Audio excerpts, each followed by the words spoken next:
All set. Thanks. All right, welcome to today's AIM Center webinar, and thank you for joining us. I'm Cynthia Curry. I'm Director of the National Center on Accessible Educational Materials for Learning at CAST, and it's my privilege to be today's moderator of an expert panel around accessibility and higher education. With me from the AIM Center is Leslie O'Callaghan. Thanks, Leslie, for being here. You're going to see, you'll see Leslie in the chat. She's going to be helping out with dropping links in the chat. And so thank you, Leslie, for being here. Some things you should know about the Zoom environment. First, live captioning is being provided. If you don't see the captions, please click the closed caption button in your Zoom menu and captions will appear along the bottom of your screen. A shout out to Josh from ACS for providing captions today. Thank you for your service. The slide deck and a digital handout are both available for download from the webpage for today's event. And that is also, let me back up one more time to the opening slide. That's available on the AIM Center website. On the page, the link there that appears on your screen is bit.ly/AIMQI_HE. So that's AEMQI_HE, all in caps, and Leslie will probably be dropping that link as well. Speaking of the chat, we want to make sure that we hear from you. All of the audio is muted to minimize background noise, but we really want to hear your comments, your opinions, your questions. So please be using the chat. If it's not automatically opened on your screen, choose the chat button in your Zoom menu. And as you are contributing within the chat, please make sure that in that drop-down menu that you see all panelists and attendees from that drop-down. And if you're tweeting, if you're extending the conversation, which we highly encourage you to do, please use our handle, which is @AIMCenter. That's AEM_center. And the hashtag is AIM for all, AEM numeral for all. So go ahead and please test out the chat. We'd love to know who's here. Let us know your role as a participant in this webinar, perhaps your faculty, disability services, a representative, if you're in IT or instructional design. If we happen to have students or families here, which is not uncommon, we'd like to know that you're here. Let us know what university, college, or other agency that you're from, and share a comment with us. Do you have are you here with a question, or do you have a concern? What's your purpose? And we'd really want to hear from you about what's happening in your setting at your university or college, and let us know what's working. Because as we'll be talking throughout the webinar, you will learn that we have a lot to learn. And one of the reasons for this webinar is so that we can start a conversation, find out what's happening nationally. Of course, we have panelists here who have their own insights and who I've tapped to join me today, because the four of us have started our own conversation, and we wanted to broaden that. So the title of the webinar is Accessibility of Course Materials in Your University. The focus is going to be on the quality indicators for higher education, accessible education materials, and the provision of accessible education materials and technologies in higher ed. I'm Cynthia Curry, as I mentioned at the beginning. I'm director of the AIM Center. I have three panelists here. I'm going to ask them to each introduce themselves. Joanne Benica, who's the Director of Disability Services at the University of Southern Maine. Joanne, do you want to say a little bit about your role at USM? Sure. Hi, I'm Joanne, and I've been in disability services for about 18 years and have done direct service, and I am the kind of boots on the ground person who works with students one-on-one and provides accommodations, facilitates accommodations. Great, thanks, Joanne. And Joanne and I go back several years. I'm in Portland, Maine. I've worked at University of Southern Maine, not in disability services, but in teacher education and doing work around accessibility in teacher ed, which brought Joanne and I together around UDL and accessibility in disability services, as well as technology enhanced learning at USM. I went on, Joanne continued to be a mentor of mine when I was a disability services coordinator at the University of New England. So it was a natural choice for me to invite Joanne to join us. So thanks for being here as a disability services perspective. Eric Thank you. Moore. Yeah, so I work at the University of Tennessee, Knoxville, where I serve as a Universal Design for Learning and Accessibility Specialist. Along with a couple of wonderful Canadian colleagues, I started a network, the UDL Higher Education Network, that has about 200 people that meet on a quarterly basis, and not all of them, but some of them each quarter, around topics pertaining to UDL and higher education. And we're really just built to help support this pioneering effort into what it looks like to bring UDL into the context of higher ed. Great, thank you, Eric. So as you can tell, Eric is going to be giving us some of the perspective and context for accessibility in a UDL framework. And we'll speak a little bit more about that. And Mark. Yep.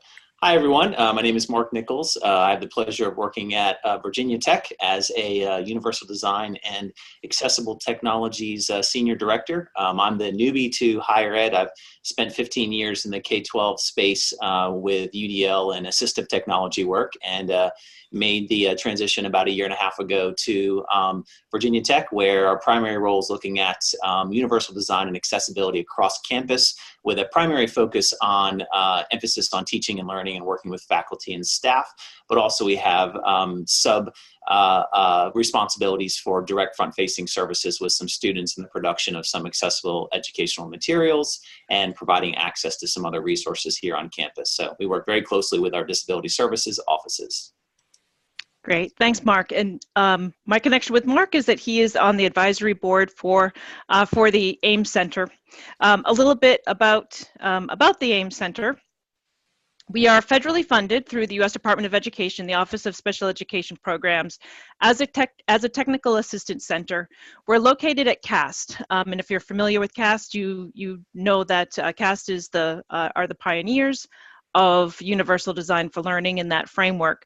So it's really important for us as we're talking about accessibility as a student right, as a necessity for access to learning, that we want to make sure that we're also including UDL as part of that conversation. Our role in the AIM Center at CAST is to focus on the accessibility part of UDL. We work with states and districts, higher ed institutions, workforce development, families, students. We also work directly with edtech developers and publishers to increase the accessibility of the products that are available for schools and for workforce across the age groups, which is one of the most favorite parts of the job, is working directly with edtech developers and publishers on accessibility standards.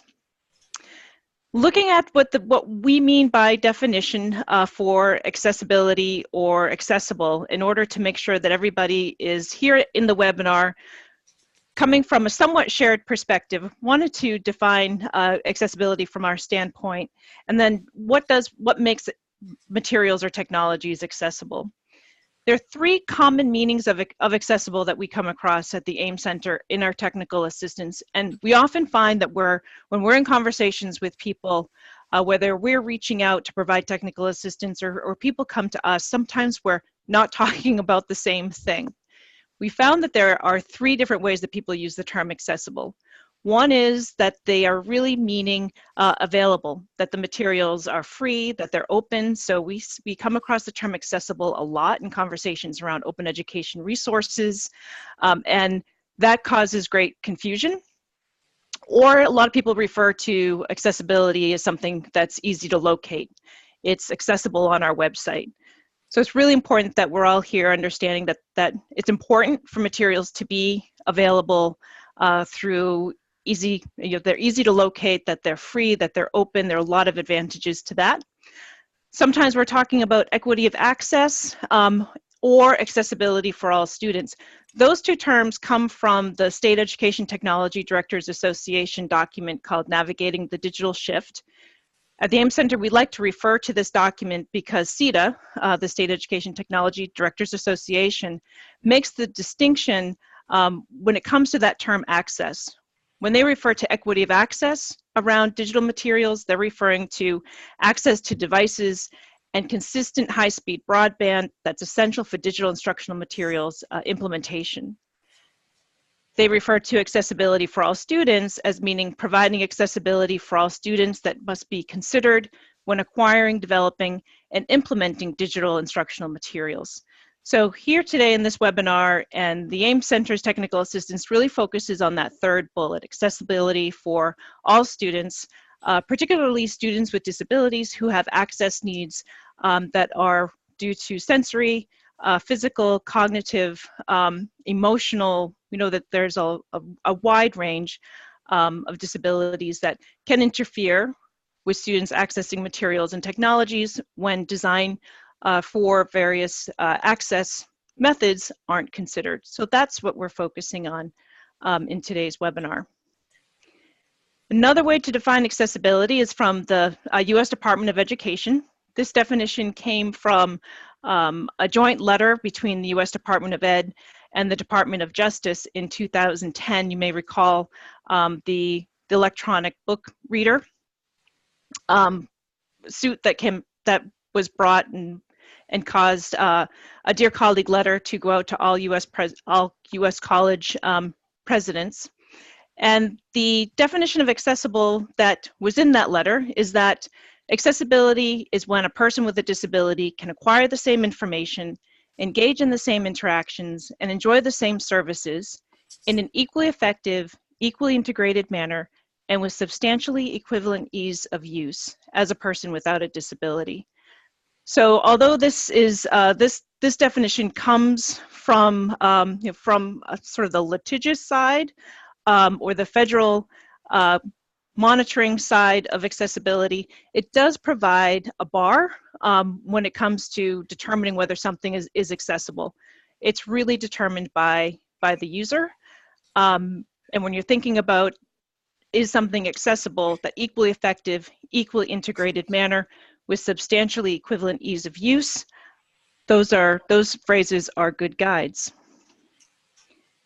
Then, of course, as we introduced at the beginning of the webinar, there's a place for accessibility in universal design for learning. There's a quote that comes from the introduction to the UDL guidelines when it was when those were released in 2012, and that quote is that the purpose of education is not to make information accessible, but rather to teach learners how to transform accessible information into usable knowledge. And in a universal design for learning framework, that means the progression from access to becoming an expert learner. And I've asked Eric to speak to the role of accessibility in UDL as from his perspective of UDL work in higher ed. So Eric, do you want to speak to that? Absolutely. So as you've been talking about accessibility, especially back on page 9 when you cited the U.S. Department of Education, it implies there's always two parts to it when we talk about accessibility that are implied. The first part is who is gaining access, and the second part is what they're gaining access to.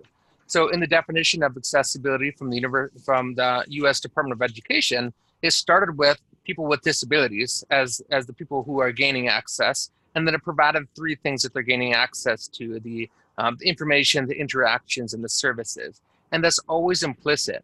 I think that when we talk about accessibility, that's in the earlier instances, you were talking about students of all incomes getting access to materials through OERs, that sort of thing.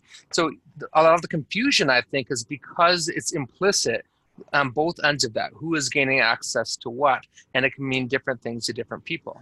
And so as we begin to look into accessibility and its relationship with UDL, I think what we're seeing is an expansion on both sides of that. So absolutely, we want to provide access to people with disabilities to the content, to learning experiences, to material, but we don't stop there. We extend on both ends of that to saying we're providing access to everybody to experience not just materials and curriculum, but learning experiences and to capacity to be expert learners themselves. And so if we look at the UDL guidelines, as Cynthia was pointing out, there is a progression here that was not terribly clear, I don't think, until this version of the guidelines, the 2.2 guidelines, where they added those tabs on the left-hand side that say access, build, internalize, and goal. And those clarify this sort of horizontal organization to complement the vertical organization according to the 3 principles. And so in that access row, this is really what we're thinking of traditionally with accessibility, where we're ensuring that users with various backgrounds and needs are able to perceive, take physical action, and have their interests recruited to break into the learning experience. So for example, what might be most clear is if you look at the guidelines and the checkpoints under representation, and in that access row, you see provide options for perception with things like offer alternatives for auditory information, for example, closed captioning or a transcript for audio, and offer alternatives for visual information, for example, alt text, these things that we traditionally associate with accessibility. And those are really important because if you can't perceive information, how can you understand it? But in UDL, we also recognize, and it's the quote that Cynthia pointed out before demonstrates, the point of perception is not perception. The point of perception is ultimately comprehension. And we want all of our students to be given supports and scaffolds as they learn how to be people who are able to convert perception into comprehension, and likewise go from being recruited into being able to self-regulate, go from being able to take physical action into the much deeper, more cerebral executive functioning and goal setting and planning and strategizing and metacognition and those types of things. And so in UDL, that expansion on what we're gaining access to moves from the basic level into supporting them in their growth and their development and their capacity to do these things independently. When you get down to that internalized row, those checkpoints tend to be very student involved. So for example, again, looking in representation, we have things like activate background knowledge or highlight patterns or guide information processing. All of these verbs have a sort of dual role, where the instructor is doing something and the students are doing something. Whereas up above, offer, optimize, minimize, these are all things that the instructor is doing without necessarily have the students involved. So there's a scaffolding here as we get towards student involvement in the bottom row, at that internalized row, where they start taking ownership over their own learning. And in UDL, we believe that this too is a form of accessibility. It's a higher form, perhaps, that builds on and does not replace the more foundational aspects of accessibility. Great, thank you, Eric. You know, some of the phrases that we like to use around accessibility and UDL, one being that accessibility is necessary, but it's not sufficient. You know, we can provide access, but that doesn't necessarily mean that students are going to have success. So we need to make sure that that strong pedagogy best practices are being used, and that's another expertise. So oftentimes we find, I was just looking in the chat, and Jessica. Looks like Jessica, you said we're here, so you must have some others with you there at the University of Mary Washington. Her question was how to engage faculty in creating accessible materials. You know, sometimes I think accessibility is lost when people are learning about UDL or taking UDL training, is because accessibility is considered a highly technical skill that requires specialized knowledge, and it does. But I think sometimes the skills that are needed are considered, or people have, there's a myth that these skills are more sophisticated or more complicated than they really are. So thank you for that question, Jessica. I think as we go along through this conversation today, some suggestions will come out on how to engage faculty. But I also think that's going to be a continuing conversation that, you know, feel free to get more specific in the chat as we talk about learning opportunities that come from the quality indicators. Another phrase that came to mind, Eric, while you were talking, was that, you know, accessibility is essential for some, but beneficial for all. And we know when we're following accessibility characteristics of technologies or materials, a lot of those same features and characteristics and formats are flexible, malleable, and more usable for everybody. Not always, but frequently. Mm-hmm. Anything else that you wanted to follow up on, Eric, before we move on? And I know throughout this that you'll be interjecting, so just wanted to, if there are any final words before we move into the accessibility part of the quality indicators. Well, certainly, like I just want to piggyback on what you were just saying about the necessary for some, but good for everybody. There's been some very clear and explicit examples of that coming out in the literature lately. Like in 2015, Morton Gernsbacher published a meta-analysis called Video Captions Benefit Everybody.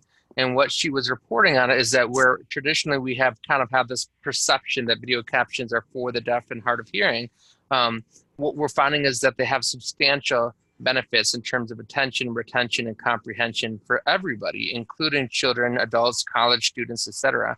And so when we can begin to infuse these accessible best practices, we're not just serving a small population. And this is often a point of pushback that I get from faculty, that misconception, like, why would I spend all this time and energy for the sake of 5% of our students? And get them to see that's not the case, that when you take the efforts to design for variability, then coach your students into an awareness that they probably don't know that they will benefit from captions, and they need to know that. And by making that explicit both to the instructors and the students, you begin to see that benefit infuse into the whole community. Great, thank you. Okay, so we have a brief poll before we get started, just to get a sense of where our participants are along sort of a continuum of accessibility being considered, being implemented within your universities, your colleges, or agencies. So I know we also, for example, I know that we have a K-12 person here who's interested in what's going on in higher ed, and we always are so glad to see people from across educational areas to find out what's going on, particularly as students transition onto higher ed. We'd love to see higher ed coming into K-12 topics to find out what's happening as before their students are entering their institutions. So in this case, this question is for those of you who are in colleges and universities. The poll is, the question here is statement: my institution has taken steps to improve the accessibility of our courses and programs. So straightforward question. It's a yes, no, or don't know. And in addition to answering that question, if you'd also please just add some comments in the chat to supplement your answer. Let us know some details about what's going on at your college or university in addition to this yes, no, don't know question.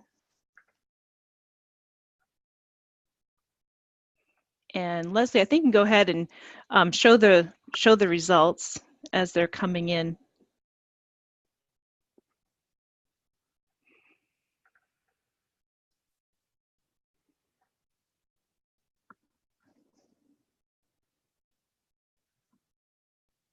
Okay. Does anybody? I'm not seeing the results as they're coming in. It's not letting me share as they come in. Show the results. Okay. It wants me to end and show the results. We've got 65% have voted. Oh, great. Up to 68%. Okay, great.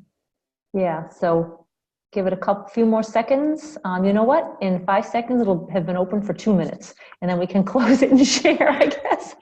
Okay, great. And we have going twice. The comments are really helpful. So we have Alice. So Alice is the ongoing accessibility task force at Pellissippi. Tennessee Board of Regents has an accessibility initiative. So that must be something, Eric, that you're also familiar with. Regina, at least there has been discussion for our web content on Blackboard needs to be accessible. Tomorrow, she's been asked to discuss UDL at a science curriculum meeting. Oh, that's great. So I hope you just got some good ideas from Eric. Jessica, again, the efforts in this area are focused within ODR. So I think this is the Office of Disability with very little to no coordinated efforts and minimal collaboration. The Office of Disability is increasing training opportunities and strengthening partnerships with library and teaching center. It's been slow progress. Edith says trying to find out more because this is required for all materials materials when I start this semester. Okay, so hopefully you'll be given some resources. Brett says we've had a CSU system-wide accessible technology initiative since 2006, and I think if you haven't checked out CSU's Assistive Technology Initiative, it's very comprehensive. It is a terrific model for other higher ed institutions. And Brett said, would it be great if others posted to all panelists and attendees so we can see each other's comments? Right. So if folks aren't posting to the all panelists and attendees, select that from the drop down so that we can see everybody's comments and everybody can see each other's. Cynthia, my interface is a little bit different. Can you view the poll? I can view the poll now. Great, yes. thank you. Great. Thank you. So 81% is said yes, 10% said no, and 10% don't know. I think that is a vastly different answer than we would have gotten even a year ago. But I also know K-12 is different from higher ed, but this is good news that 81% has at least taken steps, and we have some additional anecdotal information inside the chat. Please keep those comments coming. So the quality indicators for the provision of accessible educational materials and technologies, these are the guide to today's conversation. They provide a framework. I know in the description for today's webinar, it was recommended that, that you go and check out the quality indicators on the AIM Center website, but we also know it's the end of the semester and that many of you probably haven't had much time to do some homework before you arrive today. So with each one of the quality indicators, there are 7 of them. We'll provide a little bit of background, and our panelists are going to talk about how that quality indicator has been implemented in their setting. Because the purpose of the quality indicators are to describe the essential elements of material and ed tech procurement systems that ensure the provision of accessibility for all students, especially those who need them. So again, even though we strive to include the importance of UDL within our technical assistance, the charge of the AIM Center is really around the accessibility, and that being at a minimum what's necessary for students with disabilities to make their way to become expert learners. There are 7 quality indicators. We're going to walk through each of them with the panelists giving us a little bit of background about what's worked at their institutions, as well as what have been the challenges, and some pretty transparent, candid conversations about what's really still standing in the way, what are some of the obstacles to accessibility in higher ed. So all 7 of them appear on your screen, and they include a coordinated system for the provision of accessible educational materials, those materials being provided in a timely manner, that there are written guidelines that are used across the institution, learning opportunities are provided, data are both collected and data are used to monitor progress toward improving accessibility within provision systems, and resources are allocated sufficiently. You'll see as we go along through the webinar, each of these quality indicators has its own icon that was developed by the design team at CAST, and we're really proud of these icons. As you can imagine, something as dry as quality indicators for the provision of AIM can be difficult to convert, translate into visuals. So we'd like to think that, that the visuals are helpful in providing additional information, helping to convey the meaning behind each of these quality indicators. The heart of each of the quality indicators are its critical components. So when you visit the quality indicators, you'll see that there's a statement, what the quality indicator really what it means, and we'll walk through each of those during the webinar. Each of the quality indicators also has an intent statement, so what's the purpose behind that statement? And then there are critical components, and those are the definitive parts of each quality indicator that describe what needs to be in place within the system in order to reach that quality indicator. There are 3 different sets of these quality indicators. There's a set for K-12, there's a set for higher ed, and we have a set for workforce development. And we did that intentionally because we know in each of those settings, the laws are different, the roles and responsibilities are different, the language is different, the culture is different. So we tried to align quality indicators within a provision system and base those on the characteristics of each one of those 3 distinct settings. So obviously today we're focusing on the higher ed critical components. You're free to follow along on our website. We're going to be walking through the quality indicators here in the slide deck, but if you want to set yourself free and go explore from the website perspective, you can do that. There is a QR code being displayed on the screen, but if you choose to go to our website through the link, it's aem.cas.org. Along the top of the page, you'll see a menu. Choose Policies and Systems, and then choose Quality Indicators for the provision of AIM. And then along the left sidebar, we're going to be talking about the higher ed critical components. Okay, so the first quality indicator is that there's a coordinated system in place. So the statement is that the institution has a coordinated system for the provision of appropriate, high-quality, accessible materials and technologies for all learners with disabilities who need them. I have an asterisk on the term appropriate because we want to make sure that that's not misunderstood. It's not appropriate as determined by the institution. Appropriate means that it has been determined as part of the interactive process between the student, between the learner, and the accommodations provider. So typically we call this the interactive process between disability services and the student in the determination of reasonable accommodations. So we just want to be clear that when we use that word appropriate within the quality indicators, we're talking about appropriate to the learner, not a more generic use of the term appropriate. So some guiding questions to go along with this quality indicator to help you make sense of it, and our panelists are going to help us make more sense of it, is, are all learners able to use the materials and technologies selected for a curriculum, regardless of its format, whether it's print, digital, graphic, audio, video, apps, simulations, regardless of what the source is?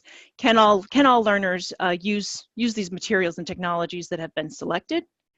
And then in the process of the selection or creation of these materials, has it been intentionally determined? Has the procurement, has the selection, has the creation been intentionally, has accessibility been intentionally considered through accessibility compliance standards such as Section 508 and the most current version of the Web Content Accessibility Guidelines, Level AA? Have copyright and digital rights protections been properly managed? And have university roles and responsibilities been assigned? So in other words, that this doesn't happen by accident just once, that there are systems in place that's coordinated in a way that people know what their responsibilities are within the system of providing accessible materials and technologies. So wanted to have have this focus being on this term coordinated system, starting out in quality indicator 1. And I wanted to first ask Mark to talk about some of the collaborations that you have at Virginia Tech that help that term coordinated come to life a little bit, or what's emerging at Virginia Tech in this area. Oh, and Mark, you're muted. Thank you. Sorry about that. No problem.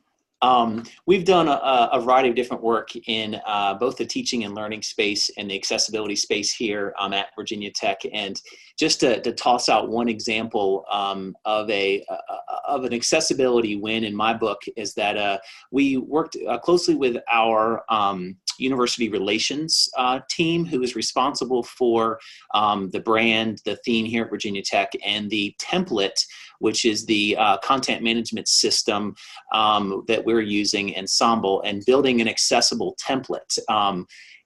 Katie Novak did a great presentation at the UDL IRN about having to experience failures before you can get to your successes. And we definitely hit a failure in 2017 when a new template was released, and accessibility was the last element before it was officially released, and did not have sufficient time to allocate into designing a template that was fully accessible, and presented a variety of different new barriers and challenges to the greater educational community here at Virginia Tech. Well, spawning from that was the opportunity to revisit and form some new partnerships and collaborations around looking at accessibility from the beginning standpoint. So instead of looking at design and user experience and content and then accessibility at the end, this was a nice collaborative partnership to look at accessibility from the beginning, and from there then move into user experience, then move into content, then move into design. So the university just released an updated template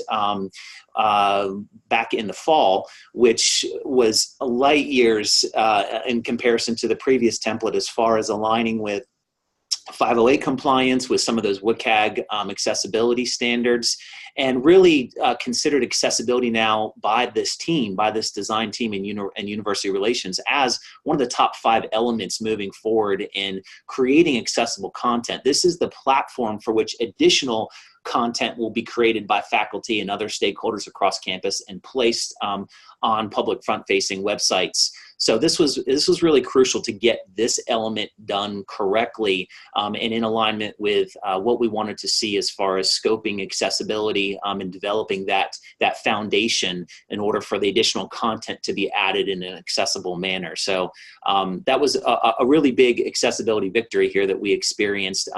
Again, we had to go through some struggles and work together as multiple teams throughout the university to resolve that, but that helped also spawn a subgroup we call it the Accessibility Brown Bag Lunch, where we've got stakeholders every Friday that come together either through Zoom or face-to-face for discussions around accessibility inside of this platform and improvements. And it attracts developers and content designers and content creators. And we discuss elements of areas of improvement and then work with university relations to help prioritize some of those elements and bake them into releases or additional iterations of the template. So, again, taking something that wasn't great, but recognizing that we needed to amend to reach all of the target audiences for that information.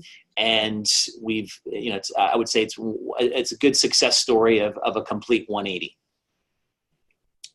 Great, thank you. So some of the things that come to mind as you're talking is that that systemic approach that you have, and also the cross-cutting of personnel at the university. I know that we've already heard in the chat about the responsibility for accessibility falling in one place, typically Office of Disability Resources and Services. So I think that's a really important point that you're making. And Joanne, I know you have experience in Maine and the University of Maine system. Do you want to speak to that collaboration? Sure. So we too were very much about the Disability Services Center being, at the beginning point of contact for issues around accessibility. And like other, institutions, we're certainly looked at places like CSU and Penn State and some other places that had working accessibility committees. So the University of Maine, we've got 7 campuses. We created what we call ITAC, which is the Information Technology Accessibility Committee, in 2015. So it's not that old, but the purpose was really to get at this coordinated effort. How do we bring together expertise and stakeholders to discuss, to research, to make policy and action recommendations to our IT leadership? And our main goal was to systematically improve accessibility of information technology services. And I think, like other teams like this, our membership, and you just mentioned it, was diverse. It had people like me, disability services, webmasters, learning designers, folks from procurement. We had a faculty member, a student, representation from Maine Site, which is our state's AT program. And the committee's still going strong. We did a lot of initial efforts around evaluation and assessment of risk. I think, Cynthia, you put up a document that an EDUCAUSE document that we used in the early stages of our group.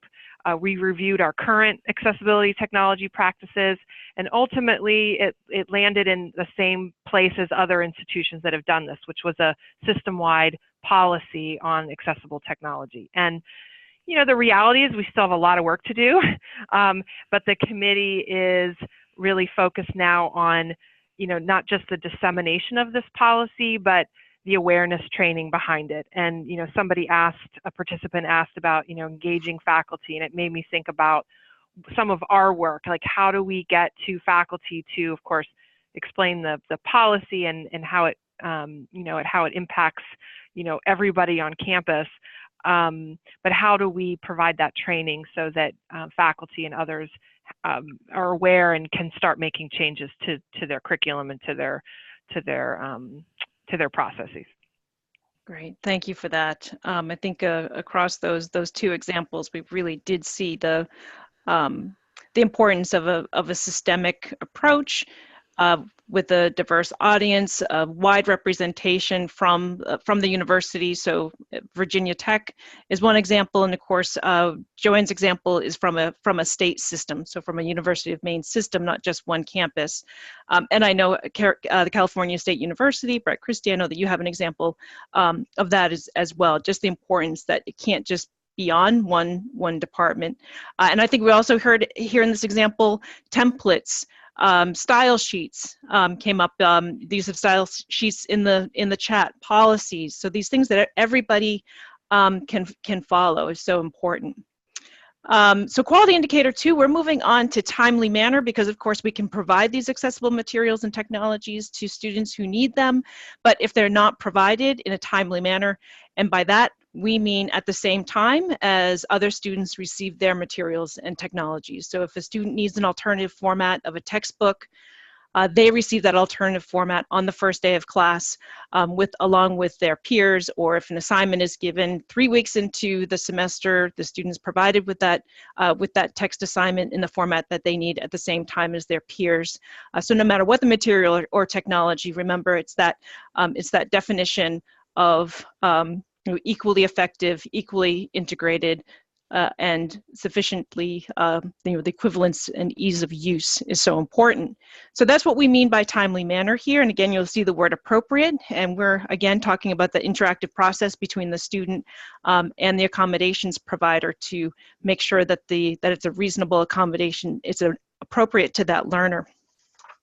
And Mark, I wanted you to speak to some of the tools and resources that you use and advocate for with your faculty to meet this quality indicator of timely manner. Sure. Yeah, we take a unique approach, I would say, as far as how we're trying to reach stakeholders across campus, whether or not they're within IT, whether or not they're within the library, whether or not they're instructional faculty members.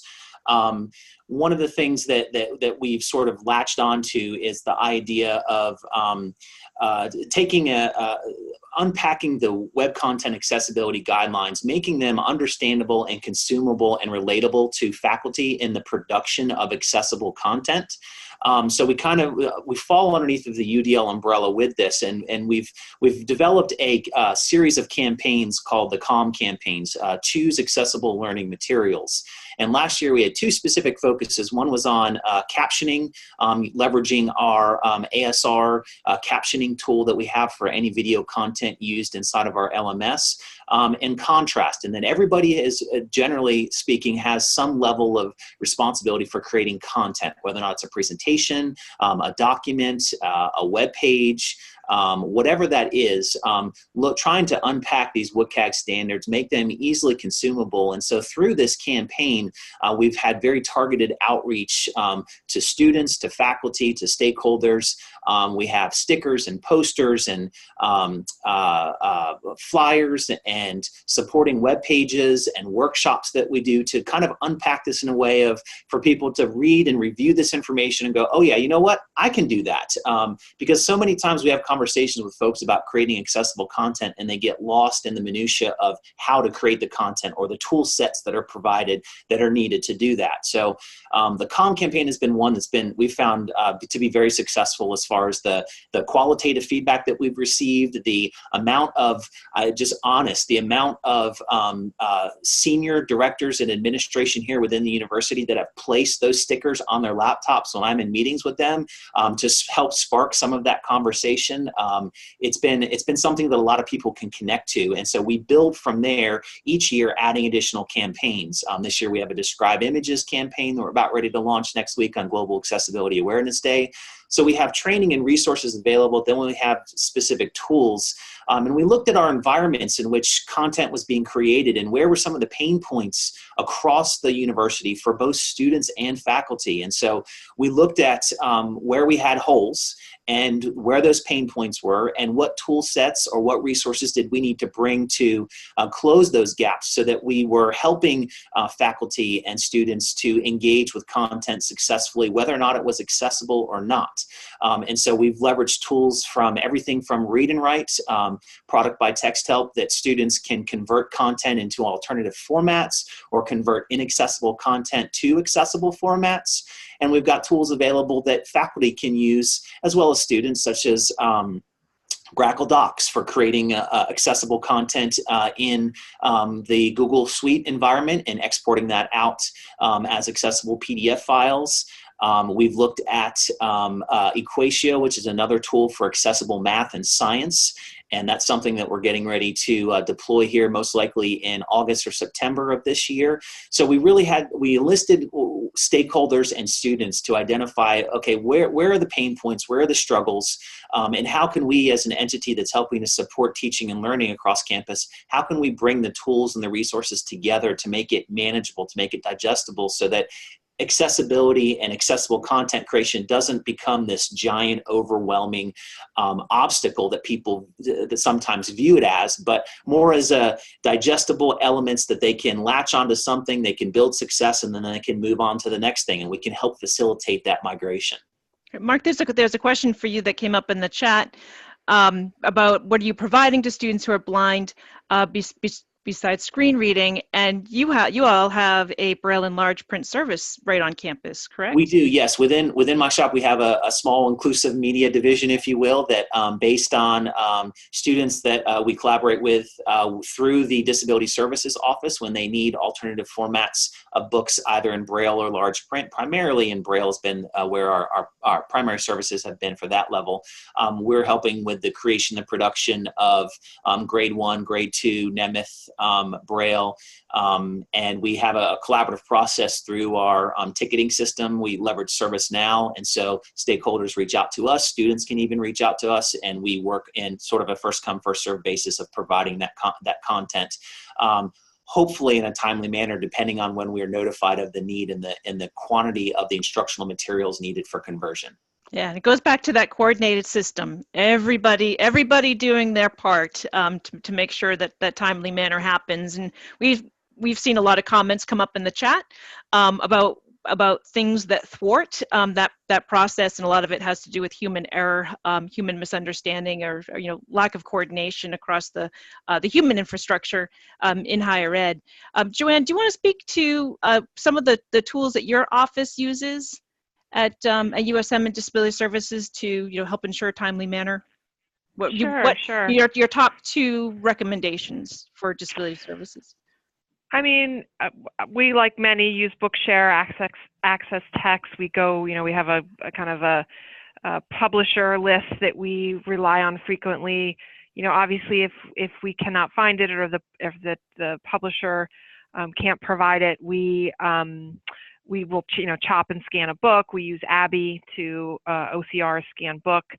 Obviously these are very reactive approaches, and somebody asked about more of the proactive and what are we doing to raise awareness about creating accessible documents from the beginning. And we, like everybody else, have a way to go, but we are out there a lot and talking about it and presenting on it, providing information to faculty, getting on board as early as we can, connecting with learning designers. So we really just try to put ourselves out there and make sure that people have the information, because often faculty say, well, we just didn't know, or we needed more tools, kind of thing.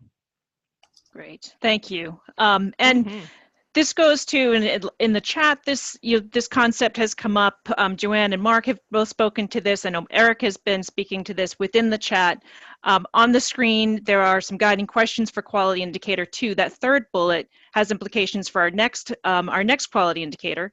And the guiding question here under quality indicator 2 is accessibility included across all aspects of my university system to prioritize the purchase, selection, and creation of accessible materials and technologies, thereby preventing delays for students who need them.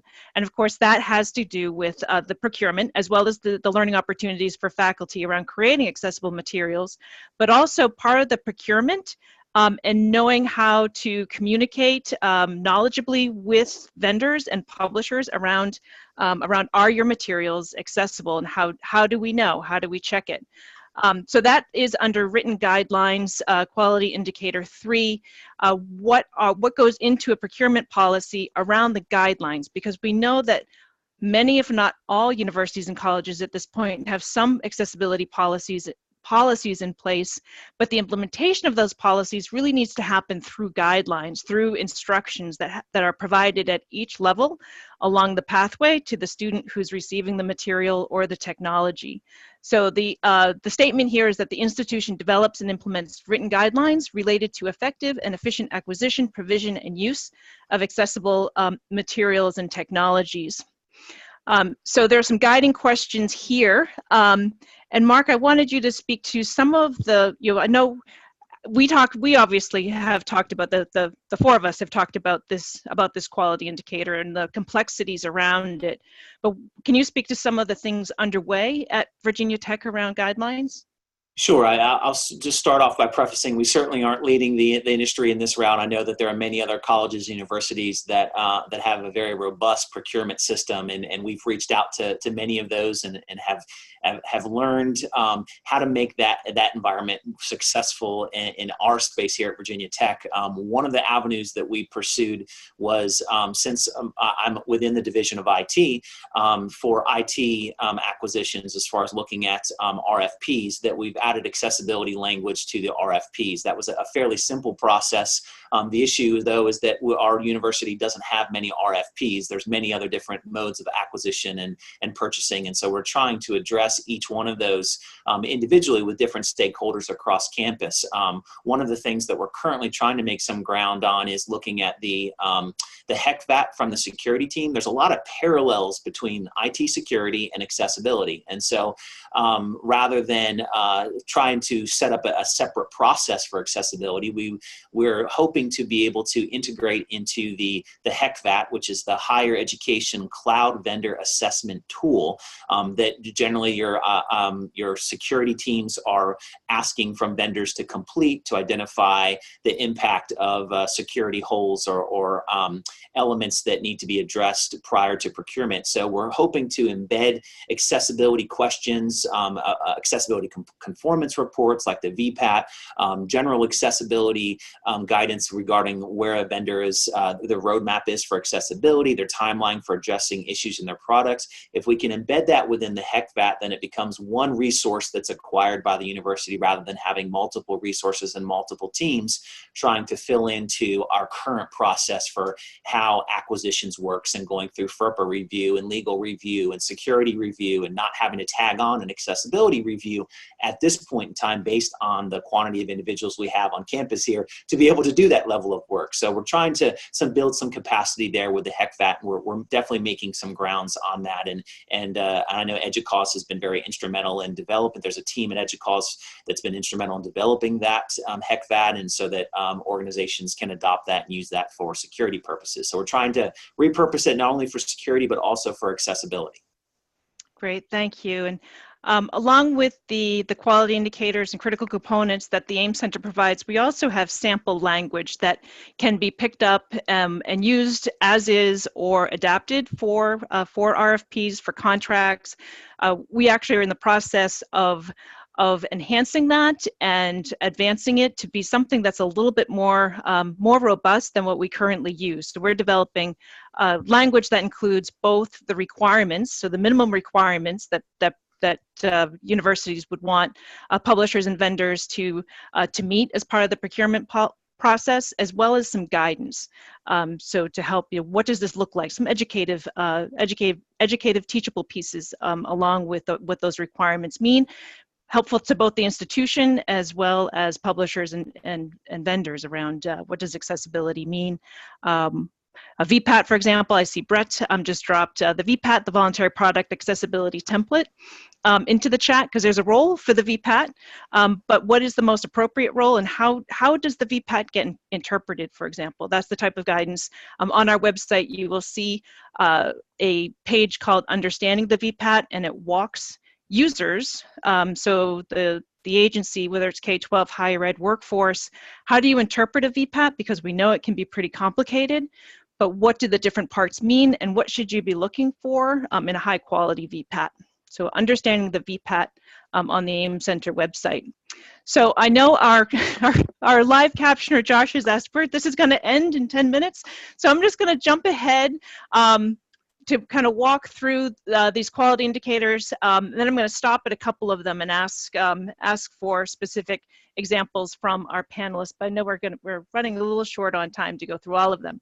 Quality indicator 4 is learning opportunities, making sure that across your university there's training and professional development in place for everybody, not just faculty, not just disability services, not just IT, but what is the role for accessibility regardless of an individual's responsibility in the institution. So the statement is that the institution provides or arranges for comprehensive learning opportunities and technical assistance that addresses all aspects of the needs, selection, acquisition, and use of accessible materials and technologies. Mark, do you want to just briefly say the concept of your accessibility network? Sure. I would just say, this is something that anybody can leverage. We had stakeholders from all across campus that were interested in accessibility, and we wanted to empower them. And so we formed this network called the Accessibility Network here at Virginia Tech. And the whole purpose is for enhancing digital accessibility across campus. The network provides information and community and training around web accessibility, incorporating universal design practices, utilizing assistive technologies, and choosing accessible learning materials. And the network is split into 4 different subgroups. Those subgroups meet every other month. The network meets on those alternative months. And they develop where are some of the pain points for faculty and students on campus, what level of support's needed to move some accessibility initiatives forward. And it really serves kind of as like an advisory, a community of practice to a variety of different stakeholders here on campus. So it's been a really good concept that has grown from a very small number of members to about 30 to 40 solid members that attend the network from all over campus. So I think it's a model that could easily be replicated in other locations as long as you have those champions who are willing to come together and wanting to make that forward progress. Great, thank you. Quality indicators 5 and 6 are around data collection and data use. And we know that data around accessible educational materials, whether they're actually being procured, selected, and used, we know that those data are lacking. We also know that are students receiving it, or is it making a difference to them? We know that data are lacking. We do know that there are some ticketing systems that are being used that can be helpful for sort of a introductory type of information that can be collected. Joanne, do you want to talk a little bit about the ticketing system in the UMaine system? Sure, in the UMaine system, real quick, we have like a central accessible IT email address. So that could be a student, that could be someone from the public, and it goes to a person who can then either troubleshoot or problem solve. We talked about having our regular IT ticket, so anything related to accessibility could also be routed there. There's barriers there related to making sure whoever is answering it has the information they need to troubleshoot. So this is definitely something we're really trying to focus on because, like you said, it really can aid in, we need the information. It helps us support additional resources and identify our problem areas. Great, thank you. Then the last quality indicator is around allocation of resources, and we know that these need to be human resources, we know that there needs to be infrastructure, and we also know there needs to be fiscal resources that are allocated to accessibility projects and initiatives in higher ed. There are, again, examples on our website. And I know that Mark and Joanne and Eric, their contact information is in the digital handout. I know that there are questions that continue to come in on the chat for you all around what is going on in your institutions. And I certainly think that this is an important conversation to continue and delve deeply into one of these areas. Most important thing, we wanted people to be aware that these quality indicators are available and delve into them a little bit in the context of what's happening on actual campuses. Post-reflection here as you're leaving, what will be your first action step toward improving access for all students at your college or university? And we're hoping that those quality indicators and critical components will be helpful guides for you in doing that. A few more resources as we close out. And I know, Leslie, if you want to drop the link to the survey in the chat as we're closing out, that would be welcomed as well. UDL on Campus is a resource that CAST has, links you directly to AIM Center resources, puts UDL in the context of higher ed. Figuration is a free framework that can be downloaded. It is has cascading style sheets, it has accessible widgets, but it is it's a free tool that people can use as a framework for their own websites. And coming this summer, we have a progress monitoring tool called the AIM Pilot. It's for K-12 and a guidance for the quality indicators, but it can be adapted for higher ed. And our goal is to get more resources, more funding, so that we can develop an AIM Pilot for higher ed to walk people through the quality indicators. Of course, you have contact information in the digital handout, so please be sure to grab that. We thank you so much for joining us today. Please continue the conversation. I'm going to grab the chat because you all shared a lot that's informative to us in terms of our own technical assistance and next steps that we can take to provide support to all of you and what questions we should be asking. So we hope you got some information from us, and we thank you for being here and sharing your dilemmas and your successes. Thank you, Joanne, Mark, Eric, for being here, for being partners in this work. Really appreciate sharing what you know, both verbally and in the chat. Thank you, Eric. I know you've been busy sharing your expertise. I appreciate it. Thank you. Thank you, Leslie. And thank you, Josh.